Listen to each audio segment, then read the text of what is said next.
حضور میرا سوال ہے کہ عورتوں کے لیے پردے کے احکامات اسلام میں موجود ہیں، لیکن اس حوالے سے مردوں کے لیے کیا حکم ہے اور ہم اسے غیر مسلم پر کس طرح سے واضح کر سکتے ہیں؟ دیکھیں، جہاں عورتوں کا حکم ہے نا کہ اپنی نظریں نیچی کرو اور اپنے چہروں کو چھپاؤ، اس سے پہلے مردوں کو حکم ہے اس پہلے آیت میں کہ اپنی نظریں نیچی کرو اور عورتوں کو پٹر پٹر نہ دیکھا کرو۔ جو مرد کی فطرت ہے وہ ایسی ہے، اور اسی لیے اللہ تعالیٰ نے پہلے حکم دیا مرد کو کہ عورتوں کو نہ دیکھو، نظریں نیچی رکھو۔ اور ایک حقیقی اسلامی معاشرے میں یہ ہوتا ہے، جب اخلاق بگڑ جائیں، جب دینی قدریں نہ ہوں، جب دین سے دور انسان ہو جائے، دنیا دار بن جائے، تو پھر صرف دنیاوی چیزیں، دنیاوی خواہشات رہ جاتی ہیں۔ تو اس لیے اسلام عورت کو تو بچانے کے لیے کہتا ہے کہ دیکھیں مرد کی جو فطرت ہے اس نے تو باز نہیں آنا، باوجود اس کے کہ اللہ تعالیٰ کا حکم ہے کہ نظریں نیچی کرو اور نہ دیکھو عورتوں کو، اس کے باوجود اس نے ایسا کرنی ہے حرکتیں۔ اس لیے قرآن شریف نے یہ بھی لکھا ہے کہ مردوں سے بات کرتے ہوئے تمہارے لہجے میں ذرا تھوڑی سی سختی ہونی چاہیے تاکہ کوئی تمہارے نرم آواز سے غلط مطلب نہ لے لے۔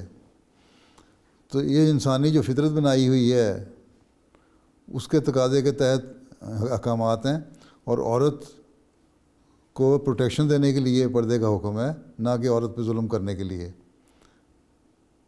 اس لیے حضرت مسیح علیہ السلام نے فرمایا کہ پہلے اگر تم مردوں کی اصلاح کر لو اور ضمانت دے دو کہ مردوں کی اصلاح ہو گئی ہے، تو پھر میں تمہیں کہوں گا کہ ہاں عورتوں کے پردے میں بھی ریلیکسیشن ہونی چاہیے۔ لیکن مرد کیونکہ اصلاح نہیں ہوتی۔ جب آدم کو اللہ تعالیٰ نے نبوت کا مقام دیا، اس وقت شیطان نے جب انکار کیا، ابلیس نے جب انکار کیا اور پھر یہ کہا اللہ تعالیٰ کو مجھے مہلت دے کہ میں پیچھے چلانے کی کوشش کروں۔ اللہ تعالیٰ نے کہا ٹھیک ہے میں تمہیں مہلت دیتا ہوں، اور جو لوگ میرے صحیح بندے ہیں، جو حقیقی بندے ہیں، جو میرے حکموں پر چلنے والے ہیں، وہ تمہارے پیچھے نہیں چلیں گے۔ لیکن پھر بھی شیطان نے یہی چیلنج دیا تھا کہ اکثریت میرے پیچھے ہی چلے گی، اور یہی ہم دیکھ رہے ہیں۔ اللہ تعالیٰ نے یہ نہیں کہا کہ اکثریت تمہارے پیچھے نہیں چلے گی، بلکہ یہی ہم دیکھتے ہیں کہ اکثریت شیطانوں کے پیچھے ہی چلتی ہے، شیطانی خیالات ہی رکھتے ہیں، نیک لوگ کم ہوتے ہیں اور اللہ تعالیٰ کے حکموں پر عمل کرنے والے کم ہوتے ہیں۔ اس لیے جو مومن عورتیں ہیں ان کو یہی حکم ہے کہ تمہیں خود ہی اپنے آپ کو بچانا چاہیے۔